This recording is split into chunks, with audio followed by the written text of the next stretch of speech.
Vodkast. Hello, Jeff Manchester, Manchester Music. Welcome to another episode of the Vodkast, a very special episode of the Vodkast because I think this will be the last one that I do in this space. I've been in this place for 3 years, this apartment, this bomb shelter, this cockroach-infested just toilet for 3 years, and I finally get to move out. I'm going to a new place, a new space. It'll be hopefully a little bit more elegant and well thought out and built and all that stuff as opposed to this one, but I love this place, even though it's got plenty of faults and things wrong with it and just horror stories, and one day maybe I'll share them with you, but because it's not related to music per se, I'm not going to. We're just going to stick with music on this show, this YouTube channel, this segment, the Vodkast. If you want to ask me a question, Vodkastpodcaster at gmail.com, tweet me at Jeff Manch, hashtag Vodkast, or just write in the comments on YouTube, which is what a lot of people are doing. This is going to be a very dense Vodkast. There's a lot of questions that I have not been able to answer on account of traveling and just being super duper busy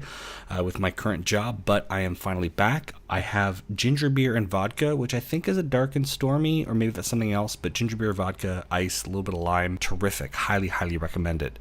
I'm just going to move the broadcasting arm here. In this Vodkast, we're going to have mix reviews. Well, not really reviews, but just mixed tips and all that stuff. We haven't done that in a long time. What I mean by that is people like to ask me questions about audio production school, where they should go, what they should do, what plugins they should buy. Every now and then someone sends me a mix that they want me to listen to and deliver feedback on, so I'm happy to do that. If you want to do that, write me at that address, but make sure that you tell me specifically the issues that you're having, and also make sure to send me a downloadable file so that I can actually download it and play it. Otherwise, I have to do things sort of illegally, screen capture, and then rip it and then put it back, and I'm busy, so it's kind of hard to go through like those 8,000 steps, but people have been waiting, so we're going to start right off with a track that someone has sent me, Daniel Morell. Daniel asks, hey Jeff, I recently discovered your YouTube channel and I want to say thank you for producing awesome content. Thank you, Daniel. I had plenty of valuable takeaways from your video, tips to start, stay focused, and finish music, which is one of the earlier videos that I did super early, and it actually helped me wrap up a song that's been sitting around for about a year. Thanks. Well, you're welcome, Daniel. In the video, you mentioned that you'd be able to check out some music sent along your way in exchange for some follows and likes. I'm sure you're really busy, but I figured it couldn't hurt to send over my newly finished track. I found that I followed you on YouTube. Okay, awesome. Thank you. Here's a link to the track. He links it. We're going to listen to it together. He said, I was most concerned, this is what I mean by specific sort of direction for me to listen. I was most concerned if the track was able to hold interest for its entirety and if the transitions flow well. Any feedback would be appreciated because I know those are, he said, those are both a little subjective. I'm sure you get this all the time. I won't be offended if you're unable to get back to me if it takes a while. Anyway, thanks for producing great videos. You're welcome. Have a great day. You too. On the day part, I don't know if you have a YouTube channel. If you do, thanks for producing great videos, Daniel. We're going to listen to it. It's on your SoundCloud called, let's see here, I think Damn Stargazers is your name on SoundCloud. And this is called Bubbling Bubba. Let's start from the top.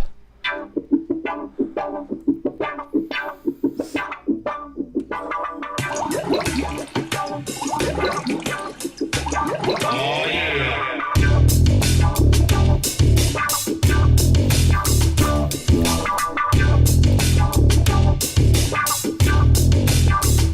Kick this shit.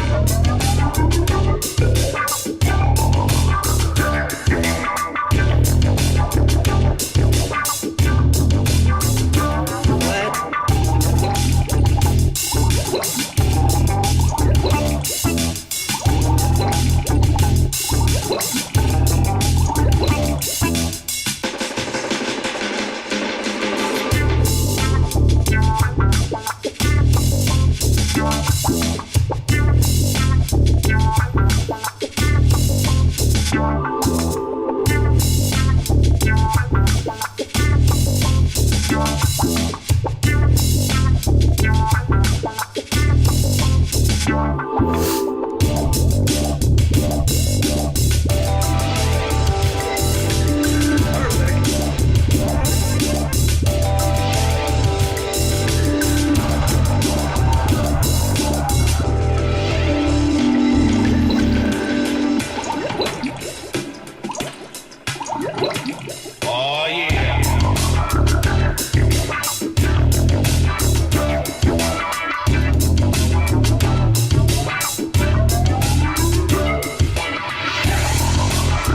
Okay, Daniel, thank you very much for sending that along. I was just taking notes as I was listening, and I wrote down a couple things.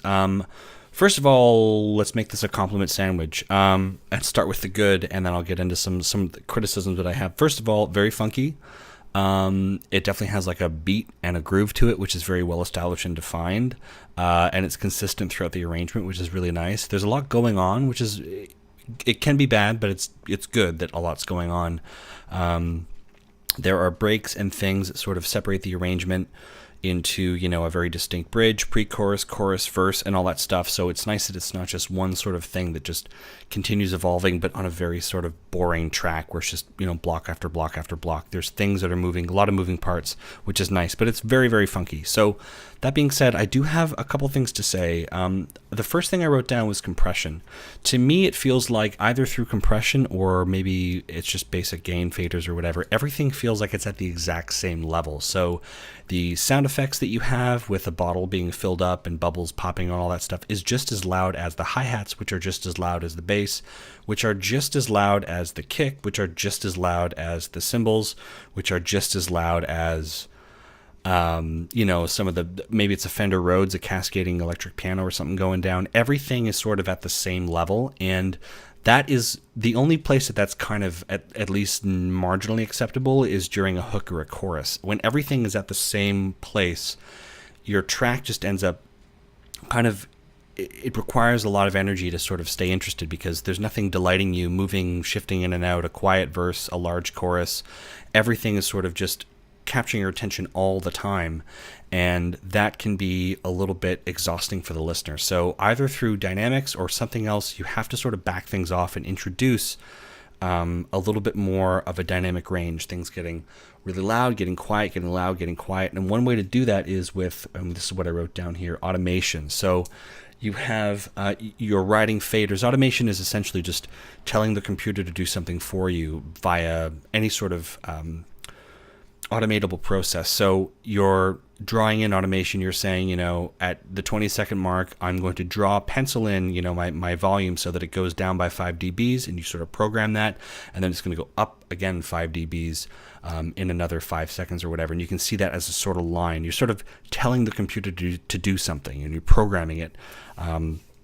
We call this automation, automating. So think of automation like a you know, a factory or whatever. You get a maintenance line and you program this sort of robotic orchestra to sort of do something on your behalf repetitively. Anyway, so you're programming the mix. In this case, you're programming parameters that are either time-based effects like reverb, delays, or whatever, or you're programming stuff that's around dynamics, so loudness or distortion, or you're programming stuff that has to do with stereography like panning left and right.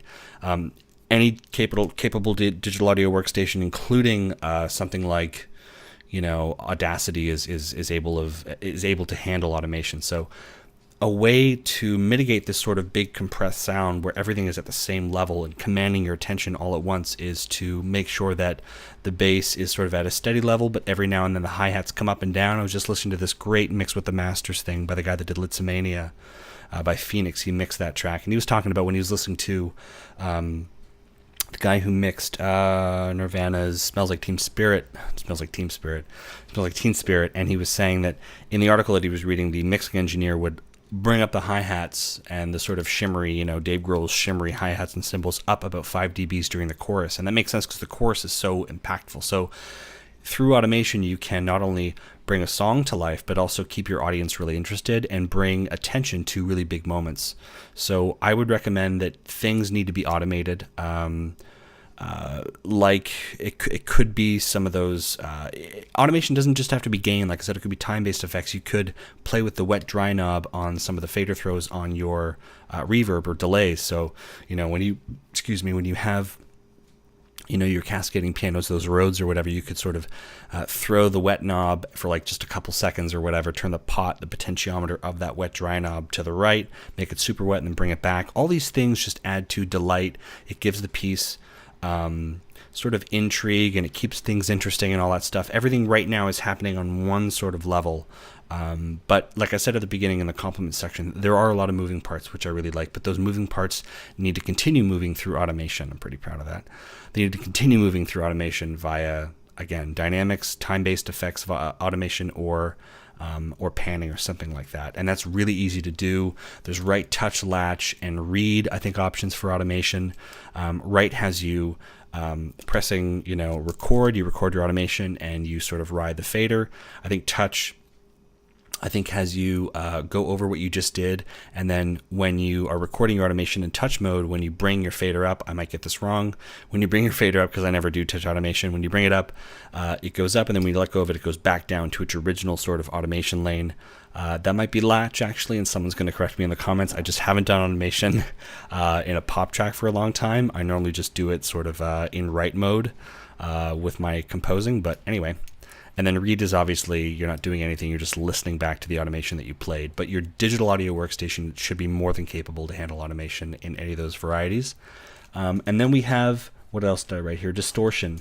There's a lot of distortion here. It could be a matter of compression. Distortion just means that we're sort of going past unity gain. We might be clipping or distorting. I can hear it on those cascading electric pianos. I think it's a Rhodes. I don't know. It sounds like a loop. Maybe you wrote it, but it repeats. I think it shows up first at the, let's see here.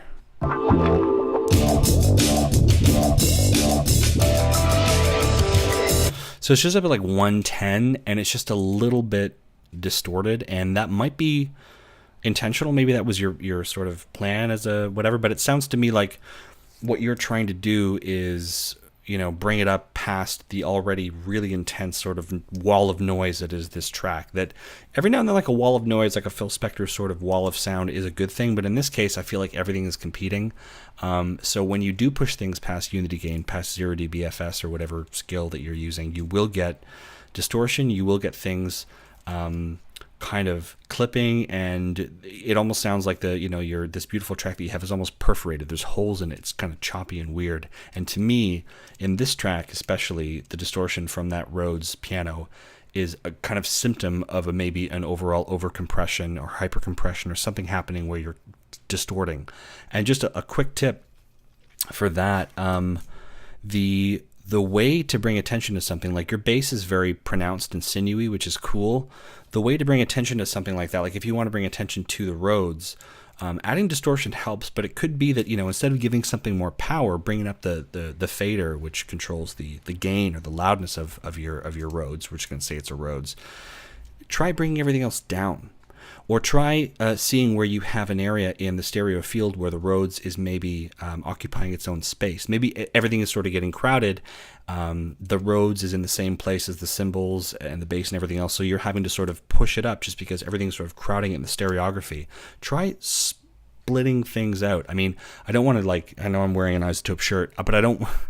We have a thing called the visual mixer, and it's really great to get like a bird's eye air traffic control view of everything happening in your mix. Go to our website to check this out, but it's really cool because you can actually see where things line up, and if two things are kind of in front of each other, they might be masking one another, and that's causing maybe trouble for you. So I would say, if you have the visual mixer or whatever, just go in and maybe just create some space, through panning for the Rhodes instead of just pushing up and giving it more power. Often what gives things more power is when everything else sort of gets out of the way, and you can leave it at the same loudness, but once things are outside of the stereo field or brought down a little bit, or even through very delicate gain automation, getting back to point 2, we can bring things to the attention of the listener that way. But, if anyone out there is like, how do I get more power on my kick or my bass or whatever, don't go always for the fader and bring it up. You might be distorting, clipping, you might just be causing more problems. Instead, try and look at what you're already doing and create space. And the visual mixer is a really good way to do that. I say the visual mixer best because it's more of a gesture-based workflow with that. It kind of reminds me of like the old consoles, where you have, you can turn something up and turn something down at the same time with one hand. In a DAW, that's difficult. You have to go track by track, turn it down, open it up, go to the gain, turn it down, turn it up, whatever. Well, with the visual mixer, you can just see everything, so you can just 2 seconds, you're not going track by track. So that would be my advice to you. Give power to something, not by turning it up, but by giving it space to breathe and just sort of, and be sort of at the front of the attention of the listener. Find ways to... It's almost like a magic trick. Like you're I forget the word for it, but like you're forcing a card on someone, by sort of, you got all your cards laid out, and maybe you just learned, when you're doing that, like that pick a card thing, you really want them to pick one card because that's how your whole trick works. If they pick that one because you know what it is, do that with automation. Just have something sort of stick out above the rest of everything. It's a really good metaphor, I think. Force the card, and let that card be just that one thing that you really want to promote and put up to the top of the attention of your listener. Bring it back down. Bring your cymbals up at the chorus, bring them back down like the Nirvana example. But this track could really benefit from, I think, a lot of movement, a lot of automation, and way less compression, more dynamics, especially as we approach a sort of loudness normalized culture and climate with streaming services. Right now you're on SoundCloud. They're one of the stalwarts. They're one of the last ones to really introduce loudness normalization. I don't know when they will, maybe if they get absorbed by a big streaming company. But right now, the Tidals, the Spotifys, the Pandoras, all those guys introduced loudness normalization technology, which means that if you upload your track, this one, I don't know what it registers as in LUFS, so the overall sort of loudness of it. If it's at -6 LUFS, which is super loud, they're going to bring it down to like -14, which I think is their cutoff, at least if I think -16, I think, is actually where we're at with Spotify. And if it's at -18 and it goes, they're going to pop it up a couple of LUFS, a couple of LUFs to -16. I say 18 to 16, that's going to be 4. No, it's going to be 2. Good vodka. This is Smirnoff with ginger beer and some lime. Tastes great and provides you with an inability to do mathematics. The last thing I wrote is SFX. I think. I don't know why I wrote that. I have no idea why I wrote that. Let's just go to kick and bass. The kick disappears in this track. I don't know if that's your choice, but the kick just goes away. I'm bringing this up because it might not be a bad thing and it might be exactly what you intended, but you just need to know that when you're doing these especially when you're doing like a funk track like this, I try to let one of the bass elements win. I do this with hip hop too. You guys know I mix a lot of hip hop. I'm a big hip hop producer. If you have two big bass elements, I usually just let one win. The kick drum wins or the bass wins. What do I mean by that? One is going to have more power and energy than the other. And that's not a bad thing. You get into trouble when you try and do what I think is happening here. When you try to bring everything up and make it the same loudness, it can't work. It's like a group photo, which is often an analogy I use for EQing things. If you want everyone in the picture, the tall people have to be at the back and the short people have to be at the front. Some people have to kneel down. Otherwise, if you try and take the picture, some people might be standing in front of others that are too tall or too short. You're going to obscure people. It's not going to be a good group photo. That's what you need to do here too. So in this case, pick your bass or your kick to win, to guide the track. You've picked the bass. That's fine. That doesn't mean that we shouldn't hear the kick. We should be able to hear the kick because it might be a masking issue that you're dealing with. I hear the kick at the very beginning of it and then it sort of disappears. There might be some masking going on, which is where two things are occupying the same sort of frequency range. What happens is when you have a kick and a bass and they're around the same loudness and they're sort of hanging out in the same area in the frequency spectrum, one of them is we're going to get a perceived loss in loudness on one of those two signals, the bass or the kick. What might be happening is your bass and your kick are in the same area and your bass is just winning and we can't hear your kick. So this means carving out space on an EQ for both those things to coexist. That's often one of the ancient time old, from time immemorial battles is between kicks and bass tracks. So carve space for them both and just let the bass win if you have to. Let it occupy more space in the EQ. Let it have more power. That's fine. But try and get that bass represented a little bit. It could be a masking issue.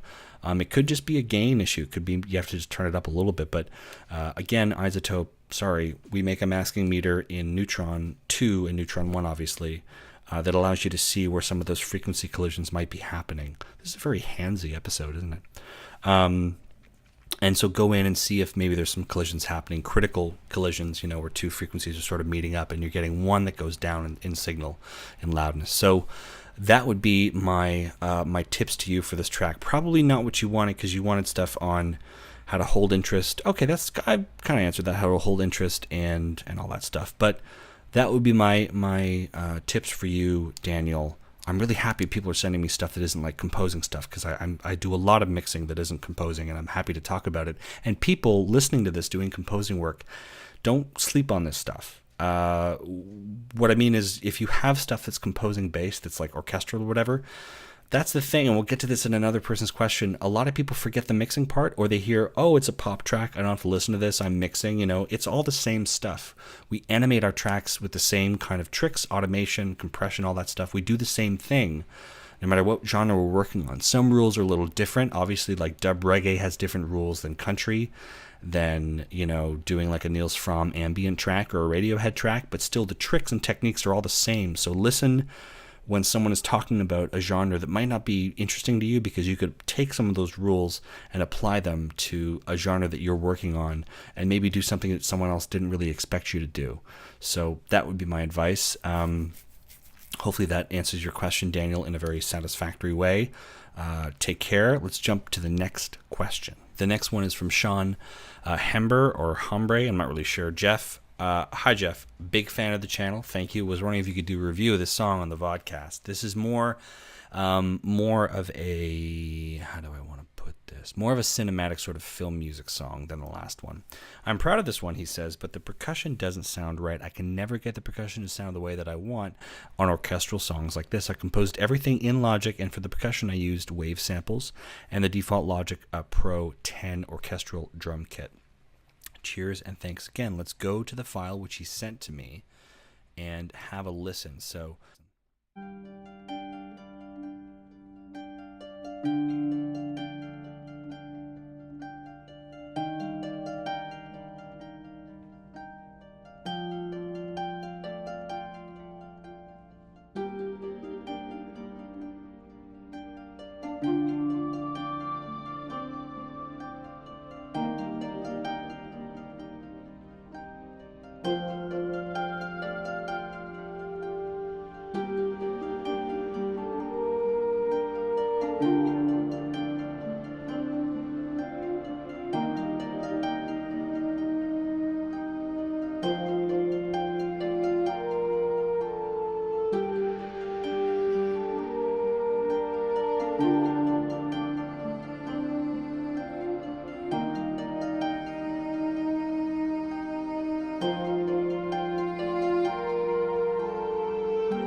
Okay, I wrote down a couple things on my little sheet.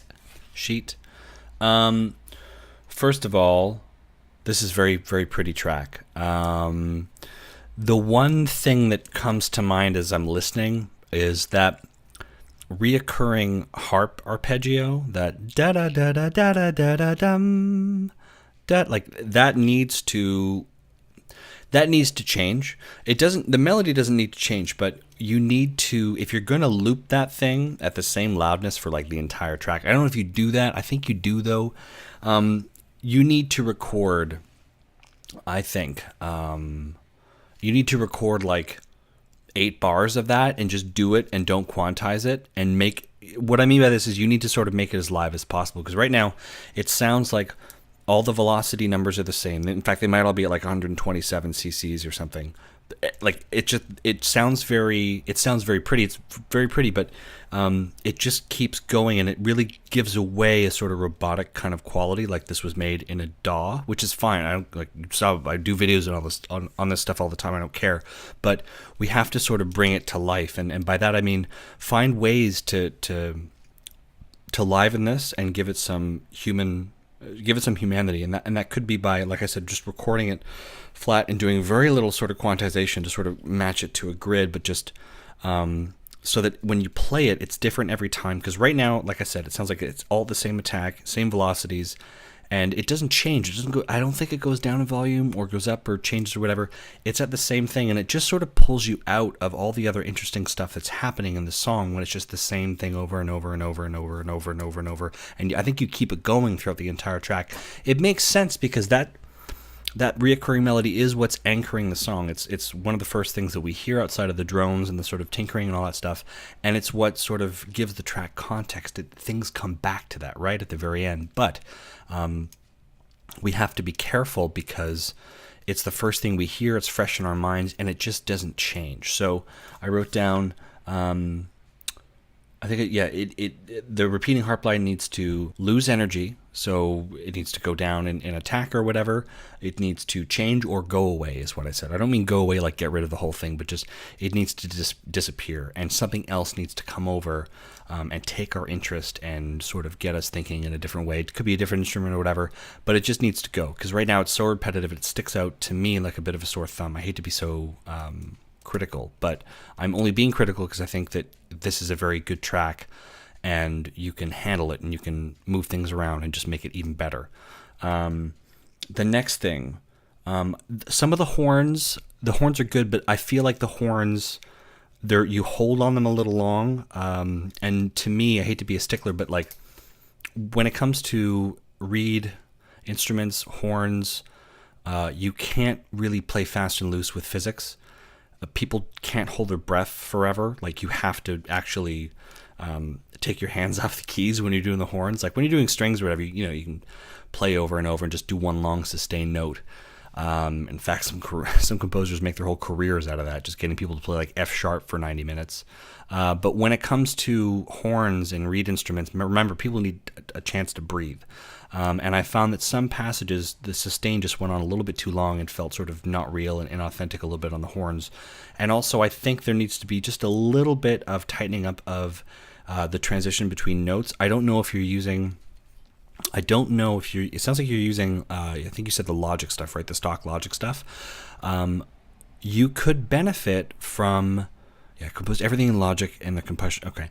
I don't know if Logic uses true legato for their orchestral stuff. I doubt they do. What does this mean, true legato? This means that when they sample the instruments, Apple or whomever, they probably got another company to do it for them and they put their name on it. But when Spitfire or Orchestral Tools or whatever, you'll see true legato come up. All it means is when they sampled the instruments to put into the library, they sampled every interval. Every sort of, an interval is the distance between two notes, right? So they sampled, going from C to E and C to F and F sharp and G sharp, or, A flat or whatever A. They sampled all those combinations so that when you go from a C to an E and then to an F sharp on your horn or whatever like that, it's going to sound natural because they actually sampled someone going from those notes instead of having to recreate it with like a set of fades or whatever. So to me, out of all the stuff that you have in here, all the instruments, the horns sound the most fake And that could be fixed either by bringing just a bit more life, by not letting it sustain as long, again, the breath thing, but also by going for a brass instrument that has true legato built in. Almost everyone does it these days. It doesn't surprise me that it sounds like this because you're using the stock stuff, and the stock stuff might be a little bit behind the curve. True legato was something that started happening, I think, about 5, 6, 7, 8 years ago. I think now it's like it's industry wide. It's sort of everyone's doing it. So that would be my tip there. And if you can't get a true legato horn thing, again, just play with, the MIDI. Just play with the MIDI and have it come up and go down and descend and sort of and go between intervals in a more elegant, natural way. And that could be just through some basic automation, riding the fader on the gain. So when it goes down, it goes up, that sort of thing. Or it could be a matter of just adding sort of fades to the individual MIDI blocks. Or just having them overlap a little more or not. But bottom line is those transitions sound a little bit inauthentic. So that's my other thing. The one thing that I wrote down is the drums are a little hot. I really like the drum vibe that you're going for. To me, it sounds very sort of Celtic and dramatic. The whole vibe sounds very Celtic, which is really cool.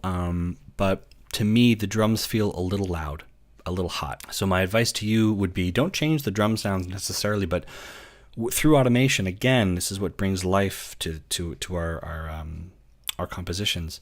Through automation, bring the faders down, bring them up. Know when to have those big those big sort of cracks. I don't know the actual instruments that you're using, but there are some moments where like it's very distinct or whatever. Only do that like maybe 2 or 3 times. It's a bit like writing a letter to your loved one, like a really sultry letter, and like using the F word once instead of using the F word like every 5 times. Like I want to. Just use it once. It's way more powerful than using it over and over and over. So I'd say treat those hits a bit like an F word in a love letter, where you say it once or twice and it just means way more and goes like even further. But also the drums on an overall level just need to come down a touch. They're a little bit too hot, I think. But I think the sounds are good. The sounds are there. I think this piece is there. It just could benefit from some automation on the arpeggios, on the harp, a little bit more realism coming from the intervals on the horns, and again, bringing down the heat on those drums. But on the whole, very, very pretty track. Thank you very much, Sean, for sharing it with me. Hopefully you got something out of that. Let's jump right along. This one is from Jack. Nope. It's from Jake Shearer. Not really sure. Hi, Jeff, he writes. My name is Jack Shearer, and I'm currently a music student in my second year at Cali Poly in San Luis Obispo, California. All right. I'm very interested in pursuing a career in commercial music composition and was wondering if you could offer any insights for the kind of education necessary for this. My current university only offers a Bachelor of Arts in Music and has a very limited course offerings and is geared towards performance. I spent my first year in computer science after switching majors to music. I'm finding that this school is really only good for engineering. I'm planning on transferring to a school next year that has a stronger focus on music composition for interactive media. I'm somewhat lost trying to find a school that specializes in commercial music. Most of the schools I'm finding with a bachelor's degree in commercial music seem like less intensive versions of a normal Bachelor of Music composition program. Right. Would you say that a, quote, big name school like Peabody or Eastman is necessary in order to get a career in commercial music? I honestly don't see myself going to a school like Eastman because I lack the experience someone who didn't spend an entire year of school pursuing engineering would have. Also, is a commercial music degree really different from a regular composition degree? I am currently working on a few scores with my composition instructor for a highlight reel. What skills should I focus on while I'm at school in order to help my chances at having a career composing for media? Thank you for your time. I look forward to hearing your advice. And then he wrote a PS, a postscript. After watching many of your videos, I have a hunch that the school and degree you have doesn't play a very large role in the industry. That being said, I plan on finding work while attending school instead of waiting until I've graduated to find projects to work on. Okay, thank you, Jack. Let's tackle this bit by bit, piece by piece. There's a lot to handle. What the first thing he asks is, what do I think of the big name schools like Peabody and Eastman? My honest answer, Jake, is that I don't think about them at all. I have no idea.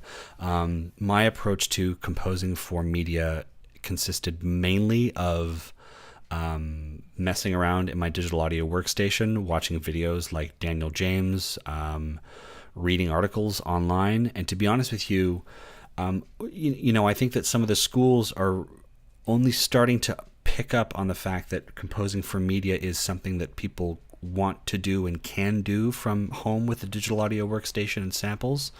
So the programs I find that are out there are kind of lacking. They're all kind of in their infancy. I don't know about Peabody and Eastman specifically.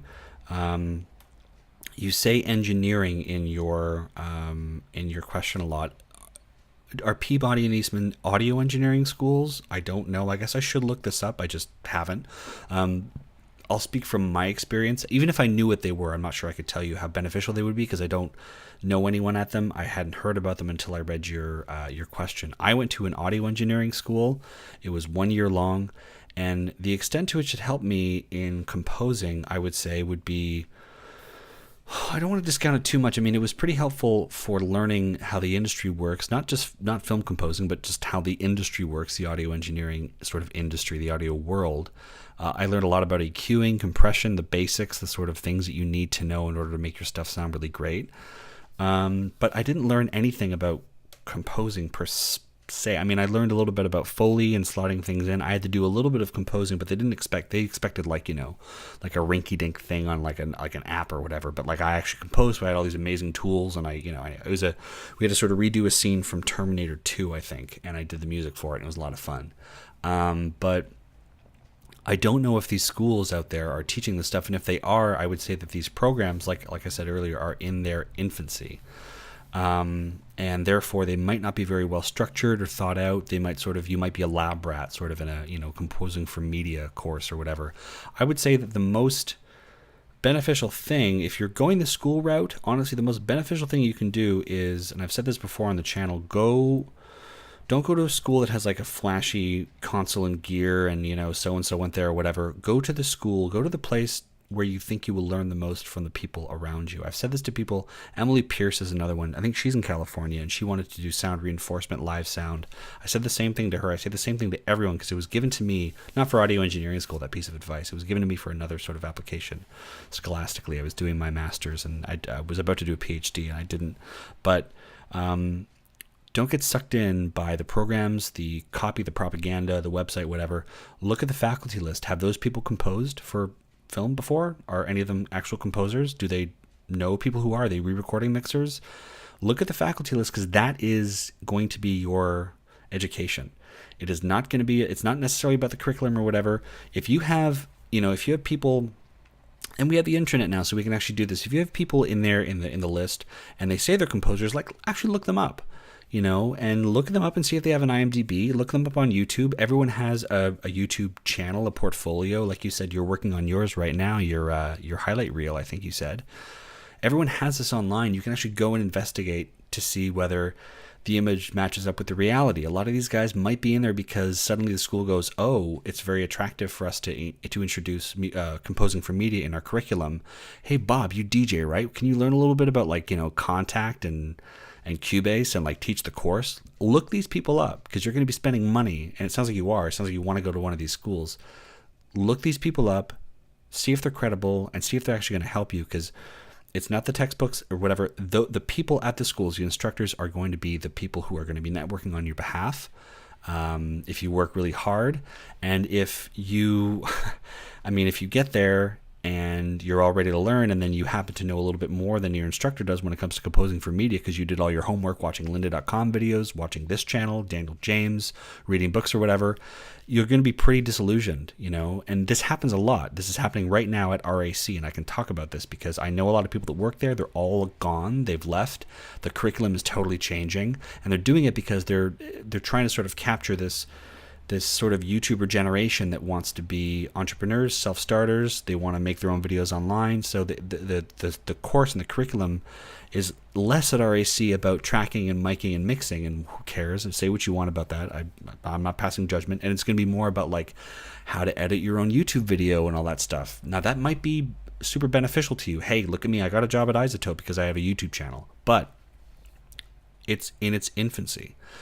And it might not be well-resourced, well-structured, and the instructors might not be experts on this subject. They could all, it's like when I was in elementary school, we had our gym teacher suddenly step in for someone who like died to teach history, and he had no idea what he was doing, and it was so obvious. We're all like polite and just let him do his thing and like, basically read from the history textbook. But that's what you might be getting into, and that is time. Life is short. We're all going to die. You might as well spend your time on this earth doing things that are worthwhile and spending your money and putting it in places where you're actually going to benefit on an intrinsic sort of internal level as a composer or whatever, instead of just going to a flashy place where the people maybe are ill-suited to teach the courses that they're teaching or whatever. So you have to use your judgment, your intuition, and go to where you're going to learn the most from the people around you. The next part of your question is, I think you asked, is commercial music degree different from a regular composition degree? I have no idea. I didn't go to school for this stuff, so unfortunately, I don't know. I did take piano lessons, so I guess that's helpful in some respect, at least for getting my fingers sort of familiar on a keyboard. What skills should I focus on while I'm in school in order to help my chances at having a career composing for media? Well, in addition to the things I talked about, being aware of the faculty list and all that stuff, I think one of the best things you can do to increase your chances at having a career is to learn how to be a bit of an entrepreneur and to learn how to broaden your skill set. A lot of people who are mixing engineers or mastering engineers or whatever, they're kind of like Swiss Army knives, where if you think of that device, the knife is composing for you, but you also have all these other things. You have the corkscrew and all that stuff. That's like, oh, I know how to like realign a tape machine, and the thing that like screws in a screw in the Swiss Army knife is like you knowing how to set up a session in Pro Tools and all this stuff. So you have to be a Swiss Army knife now. You have to know a whole bunch of other stuff, because it could be that you want to be a media composer, but what's going to get you in the room is like that little part of the Swiss Army knife, that little sort of weird utility that no one ever uses, but you know how to do it. So they're like, oh, hey, Jake knows how to like fix this weird piece of gear because you know how to solder stuff, right? And so that is my advice. So the Swiss Army knife thing is that everyone uses, 90% of people just use the knife on a Swiss Army knife, but every now and then they use the other tools. That's how you have to approach your own development. So know a lot about the thing you're doing, but when you're in school and you get to learn about soldering, you get to learn about creating Foley, you get to learn about mastering, whatever. Learn as much of that stuff as you can so that you walk out of school being the most, your competitive advantage is you just knowing a lot of other stuff around your own degree, around your own sort of knife, which is composing. And the stuff that you learn, the tricks that you learn at maybe, like I said, recording Foley or mixing or whatever, can all help you to create better music, to compose for, you want to be a commercial composer. That stuff helps a lot. I can't tell you the number of composers out there who send their stuff to mixing engineers, or they mix it themselves because they send their stuff to mixing engineers because they don't know how to mix. And if you don't know how to mix, to me, it's like you come home with all these ingredients, these amazing organic ingredients from the market, but you don't know how to put them together in a way that's going to give you a satisfying meal. Mixing is all about combining all these elements into one sort of incredible culinary experience. And the same is true of audio. If you have the latest, from orchestral tools and all that stuff, and you go to play, if everything sounds like a big, runny mess, like no one's going to want to eat it. So mixing is all about, mixing is its own thing, which I'm trying to do a lot more of on the channel. I'm just so busy now, but like that's why I always do like the anatomy of EQ stuff, where I deconstruct, I show you how I mix things, how I did things, I show you automation, all that stuff, because knowing how to, something's in my face. When you get older, you get like eyebrows, like you get the hair, it's like a spider attacking you in your face. Anyway, mixing is so important. So I would say the Swiss Army knife analogy, focus on learning as much as you possibly can from the people around you. Make sure they know what they're talking about so that you know what you're talking about when you graduate.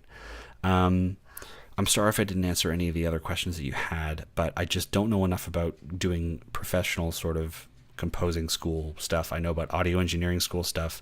I don't want to guide you in the wrong direction or say something with confidence when I don't know what I'm talking about. So, Yeah, let's get to the next question. Thank you, Jake, for submitting that. There's 3 more questions. We're going to barrel through all these. This is going to be the longest podcast ever, but we're going to do it. Here we go. The next question is from David. David says, "Hi, Jeff. Thanks for all your videos, posts, tweets, etc. I've learned a lot by watching you and hoping you can provide some insight about an issue I'm currently struggling with." Well, thank you very much, David. I'm working on an album of my own material. I'm trying to be as organized as I move through the process. After building a Trello board to keep track of my song-by-song progress. I don't know what that is, but okay. I've realized I've never properly arranged and mixed a collection of songs. My usual process is to record the music, mostly MIDI, some audio, into my DAW Ableton. Mix and apply effects in the same session, then add a mastering chain to my master channel and call it good. Recently, I've watched some videos from mix engineers, and they always start the mix by importing stems into their DAW. And even if they're the ones they originally recorded the music, even if the ones that I read that right. Maybe I didn't. Vodka. This seems like a very organized and clean approach, but I'm not sure how to apply that to my own practice. The process seems to go like this. He has 3 different sort of scenarios, sessions. Session A, record tracks with no changes, made to volume, EQ, or panning. Render the individual tracks to stems. Create session B, and then these aren't scenarios. This is actually a step-by-step thing. B, import the stems, gain staging, apply effects, start mixing, render individual tracks down to a single track, and create session C, which is import mix stem, apply mastering chain to stems channel or master channel profit, ? Ha ha ha, David. Sorry, I don't know. Anyway, doesn't all of that cause massive buildups of files, stems, temp tracks, etc.? I have a hard time keeping track of all my single session projects, so I do this. So this seems rather daunting. As an added poop moment, I like that you use the word poop. It's one of my favorite words. Literally one of my favorite words. And no one's ever said it before, so on this channel. I will also be scoring my first film. Good for you, for a friend's production company, but still, I won't let you denigrate yourself on this channel, David. This is a safe space. Early next year, so I feel I definitely need to be maintaining a well-organized process before I dive into this endeavor. Thank you again for all your help. David, he writes at the end. Thank you very much, David. So first of all, I'm not sure what videos you're watching, but everyone's process is a little bit different. But on the first thing about how to keep organized or whatever, go to one of the videos that I did. I think it's like the top 5 things you need to do before writing a single cue or something like that. I'm going to my YouTube channel now because I have no idea what the name of that video is called, but I want to give you the proper information. Dave, I know you now, so I'm going to call you Dave. We're done with the full version. I'm going to go to the videos here, videos, blah, blah, blah, blah. I think it's like the top 5. It was a very sort of clickbaity title. I try and stay away from them, but every now and then I can't help myself. As long as it validates it in the video, like it's actually tips you can't live without, I feel I can sleep at night. Is it 5 tips to becoming a better composer? No, it is. People watching this are like, you going to make a cut? I'm like, no, I'm not going to make a cut. That's it. 5 things composers must have before writing a single note. I talk about this in that video. First sketches. Now, I'm going to listen to myself, watch myself as I record a video, a little insider ritual that I have. I don't do that. But this is one of those videos I think you need to watch because in it I talk about file management strategies and how I structure files and folders when I'm composing to keep things sane and in check. So go back, watch that video, and I think you'll get a better insight into how things are structured sort of in the Finder window. I'm using a Mac. I'm not sure if you're using a Mac, but it would be like Windows Explorer or something. I'm not sure, the window file folder system.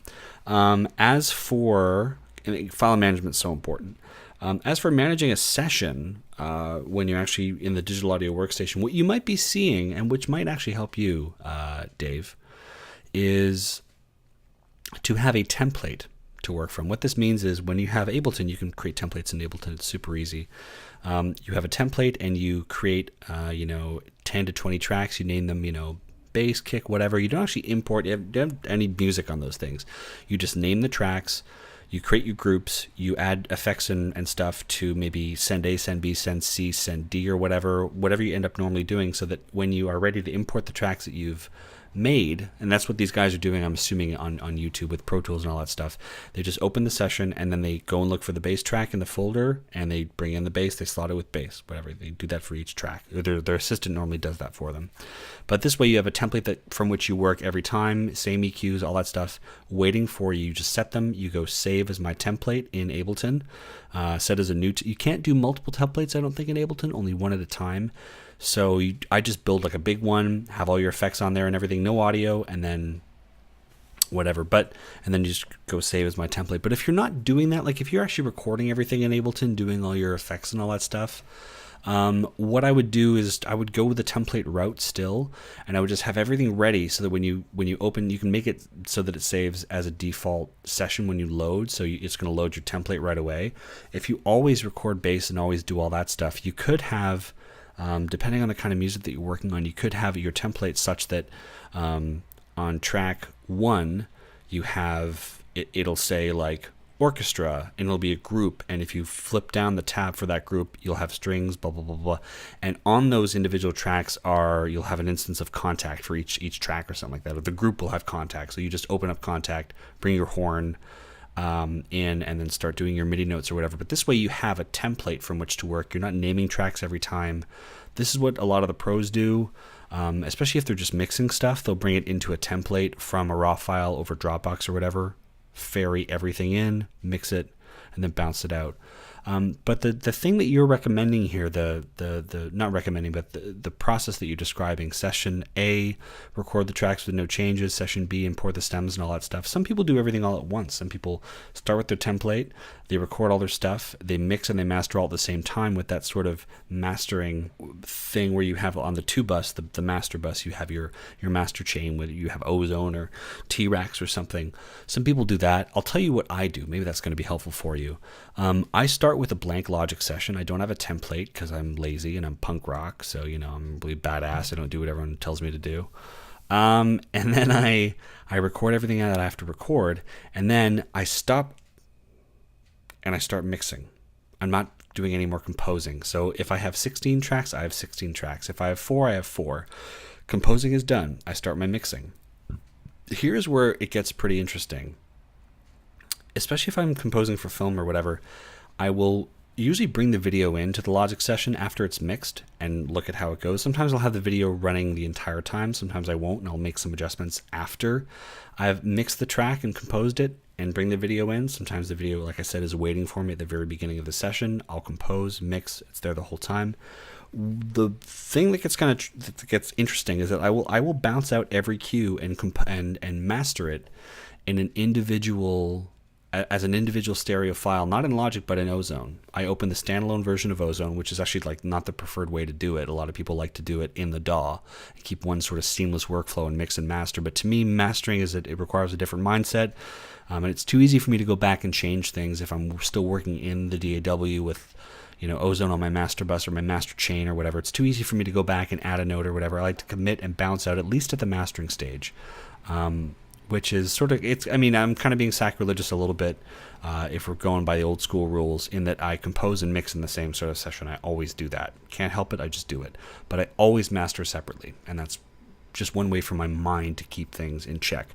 As for CPU and all that footprint and all that stuff, I have a very powerful Mac. It's getting a little old now. It's a refurbished 2013 trash can, 64 gigs of RAM, pretty powerful otherwise, but a Fusion drive, like 500 gigs. I've got an external SSD with I think 4 terabytes of storage, and then I have another external drive. Anyway, I keep things such that I don't run into big CPU footprints, and definitely bouncing the stereo file out to be mastered in Ozone will reduce the CPU footprint because I'm not introducing Ozone on my master bus in the mix session. What that normally, Ozone is a pretty powerful tool, so it does take up a lot of CPU. It's very powerful. I bounce everything out. That's how I sort of get around that. I would say, honestly, more important than how you set up your session is how you manage your files. And go back to that video to see how I do it. I think I've got stems, bounced files, video, all that stuff. Having that all organized and tagged and color-coded is so important. I know exactly where to find it right away. To me, I think that you should find your own style. You should continue looking at YouTube videos, continue reading about templates, and see how people set things up. Borrow a little bit from column A, B, and C, and do your own thing in Ableton. But a template could be the right way for you, or it could be that you find a hybrid way of doing everything from scratch, and then one part of it is sort of a template. I don't know. Without seeing your session, I'm not really sure what to recommend, but I would say find a path to become more organized and just as creative as you were before. A lot of the scary thing with templates people find is that if I have a template with all my effects and all that loaded, I'm probably not going to be very creative because I'm always, the same effects are sort of sitting there waiting for me. And that's very true. You know, if you're working from a template with the same effects, chances are you're probably not going to want to swap it out, those effects, and bring new ones on or whatever. You're going to go with the same sort of workflow that you always have. So be aware of that templates can lead to a little bit of homogeny and maybe a little bit of lifelessness in your mix. I'm not really sure. A lot of people really thrive on them and they love them, and they have systems so powerful that, you know, they don't just have one EQ waiting for them. They have like 10 EQs on a track, and they just toggle them on and off to audition different EQs or whatever. So you could do it that way too, depending on the capability of your computer. But hopefully some of this was helpful. I don't really know. Congratulations on scoring your first film. That's really awesome. Again, I think it's going to come down more to file management in the Finder section on the Mac than the actual template in your digital audio workstation. But very, very good luck to you, and thank you very much for writing. Let's hop to the next question. Okay, the next and penultimate question is from Michael Weeks. He says, "Hey Jeff, my name is Michael. I've been watching a lot of, I don't know why I read this part, I always do. I've been watching a lot of Christian Henson's videos and Spitfire Audio's videos, and that prompted YouTube to recommend your channel. Thanks, Spitfire and Google's algorithms. Really great stuff, man. Thanks for contributing to the composer community." Thank you, Michael. I appreciate that. Spitfire is awesome, so it's nice that my videos are showing up around theirs. "I'm an aspiring composer living in Los Angeles." You probably already know this, Michael. I'm going to read it anyway. "I have mostly been making cinematic music with synths and other plugins." I think that's pretty cool. "But now I'm getting ready to purchase my first Spitfire library and dive into orchestral scoring. That's a really good choice." Oh boy, I'm going to turn that down so that doesn't happen again. Do not disturb. Bam. "One thing I've noticed in my endless video watching is that performing expression and modulation while playing dramatically increases the realism of a sample library." Michael, I'm really happy you came to this conclusion. That's awesome that you're learning that. "My question for you is, do you have any recommendations for affordable fader controllers, and exactly how do you assign the expression and modulation to the faders? I'm using Ableton Live, by the way. Thanks again, Michael." Thank you very much, Michael. Great question. So this is so key. Christian talks about this in one of his early videos for Spitfire. If you're not using automation, controlling vibrato, expression, dynamics, whatever, you are conducting cadavers. It's true. It's a lifeless sort of soulless thing that you're doing, and it's so obvious right away that you're using samples and a digital audio workstation. The gap between, I've said this a million, I've said it once, between samples and real players is closing. In fact, I find it's razor thin if you know what Michael is talking about, applying modulation, automation, all that stuff with those parameters. So your question is, do I have recommendations for affordable fader controllers? Well, boy, I tell you, I went through this because I actually followed one of Christian Henson's little pieces of advice there. I bought a Behringer fader port. I forget what it's called specifically, but it's in the early videos. It's a clunky thing. And I was so excited, and I actually was using it with Logic. I tried it with Ableton, and it was fried. It just didn't work, and I ended up getting my money back. Thank goodness. It was a used thing, but it's just a nightmare to get it. But I did, and when I brought it back, I was so disappointed. So I was using that for a while. It just didn't work. I'm sorry, I don't know what it is. It's Behringer something. I mean, it's Behringer, right? Let's just be honest. Behringer is not known for quality. They're known for affordability and accessibility, and they are often many people's first thing, first synth, first, DI box, first whatever, and then people go to other stuff. And they know that, but this fader port was really well regarded. It just didn't work for me, and it wasn't Behringer's fault. The thing was just fried. I don't know, it was the circuitry, dust, not really sure. So I had to ditch that. Then I went to a Novation key station, I think it's called, 61 keys, which has faders all along, not flying faders, but faders with a sizable throw, so the distance between 0 to 127 cc messages, top to bottom, and that was pretty good. I had like 10, no, not 10, maybe 10 or 8, I'm not really sure, faders, which were great. However, I had just had issues with that keyboard. I'm looking, if you want to know what I'm looking at, I'm looking at that keyboard right now. It's sitting there, and I ditched that keyboard, and obviously I went for a Native Instruments, what is this thing called? Complete Control Mark II 61 key thing, which I'm going to be reviewing next week. Promise. Next week review. And I was like really, I was heartbroken because the Novation, I'm getting emotional. The Novation is great, and the faders were great. They did what they did. You know, you assigned one to like vibrato, one to dynamics, one to expression, whatever. I'll save it for my review, but I am still looking at ways to use fader automation with an actual fader board. So I know there's some really good stuff from, I think Avid makes a good one, but the company I'm looking into, and it's funny, it all comes back to Spitfire, is Palette. That's what they're called. And they make a kind of modular series where you have a kind of like build your own kit thing where they have MIDI buttons and encoders and faders, and they have these great faders that go up and down, and you can sort of build as many as you want and sort of keep them on your desk or whatever, and sort of change the order and change the color and assign them or whatever. But I might be moving to that. The Native Instruments controller is awesome for a few reasons. There are some issues, which again I will get into in the full review. It's awesome in that it's almost like Ableton Push, where Ableton Push, the controller for Push, is meant to sort of pair perfectly with the actual software. So you're using it and you're moving the knobs and twisting stuff, and it's great. It's the same thing with Complete Control. So you can see, you don't have to look at the screen. You can see right there in the little visualizer, whatever it's called, you can see, expression corresponds with this encoder and dynamics corresponds with this encoder, and you move things and you can record automation. It's really easy. So it's nice in that respect, but I'll get into this more in the review. I like faders. Suffice to say, I'm looking at the palette in order to get a nice modular sort of setup. It's really compact, which means I can take it on. I never compose sort of in the wild, like on a train, like Christian Henson, but if I want to, I can be mobile and bring it with me and set it up on the side of a chair or whatever. I think that's really cool. That might be a direction that I'm going in, except it's going to be here in my studio or my next studio, instead of a big chunky piece of hardware. However, if I find that there's just a great fader bank or whatever, I'll look for one. But I've just been so darn busy that I haven't been able to.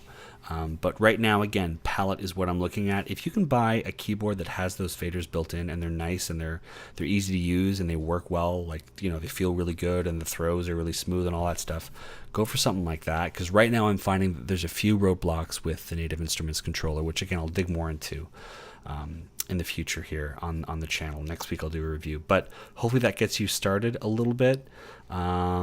Let's jump to the next and final question. This is from Chris Robbins. He says, what is your reverb of choice? I don't have one.